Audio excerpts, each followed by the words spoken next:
Hello friends, welcome to my channel. അപ്പോൾ ഇന്ന് നമുക്ക് നമ്മുടെ ക്രിസ്മസ് ഡെക്കറേഷൻസ് എന്തൊക്കെയാണെന്ന് നോക്കാം. അപ്പോൾ ആദ്യം തന്നെ ഞങ്ങൾ പുൽക്കൂടിയിൽ നിന്നാണ് തുടങ്ങിയത്. പുൽക്കൂടിയിൽ ആദ്യം തേന ഇട്ടു. സാധാരണ ഞങ്ങൾ തേന ഇടുമ്പോൾ അത് മുളയ്ക്കാറില്ല. കാരണം ഞങ്ങൾ ഇന്ന് 2 ആഴ്ച മുമ്പേ തേന ഇട്ടു. അപ്പോൾ അത് പൂച്ച മാന്തി. അപ്പോൾ ഞങ്ങൾ വീണ്ടും തേന ഇട്ടു. അപ്പോൾ അതിൽ പകുതി തേന മുളയ്ക്കാതായി. അപ്പോൾ ഞങ്ങൾ തേനയില്ലാത്ത സ്ഥലത്തൊക്കെ പ്രതിമകളും മരങ്ങളും ആട്ടുംകൂടൊക്കെ വെച്ച് അഡ്ജസ്റ്റ് ചെയ്തു. ഞങ്ങൾ ആദ്യം ശരിക്കും വേറെ രീതിയിലുള്ള പുൽക്കൂടാണ് ഉണ്ടാക്കാനിരുന്നത്. പക്ഷേ പൂച്ച മാന്തിയതോടെ ഞങ്ങളുടെ കണക്കൂട്ടിലൊക്കെ തെറ്റി. അപ്പോൾ ഞങ്ങൾ കുറച്ച് മഞ്ഞ് വെച്ച് അഡ്ജസ്റ്റ് ചെയ്തു. മഞ്ഞായിട്ട് കുറേ പഞ്ഞൊക്കെ വാരി വിതറി. പൂച്ച ഞങ്ങളുടെ അല്ലാട്ടാ, പൂച്ച വേറെ എവിടെ നിന്നോ വന്നതായിരുന്നേ.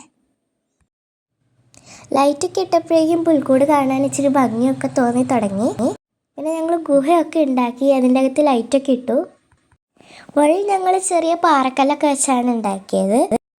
പുൽക്കൂട്ടിൽ ശരിക്കും ഞങ്ങൾ ഒറ്റ ലൈറ്റ് ഇട്ട് നിർത്താമെന്ന് വിചാരിച്ചായിരുന്നു. കാരണം ചെടികളുമേയും ട്രീമേയൊക്കെ ഞങ്ങൾ കുറേ ലൈറ്റ് ഇട്ടു. പക്ഷെ മഞ്ഞ് വന്നതോടെ ലൈറ്റ് ഇടാതെ ഇരിക്കാൻ പറ്റിയില്ല. അപ്പോൾ ഞങ്ങൾ ചെടികളിൽ നിന്നും ട്രീമേയിൽ നിന്നൊക്കെ വാരിയാണ് അതിലേക്ക് ഇട്ടത്.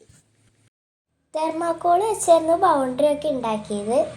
ഞങ്ങൾ അത്യാവശ്യം പണിയൊക്കെ കഴിഞ്ഞ് വന്നപ്പോഴേക്കും വൈകുന്നേരം ആയിരുന്നു.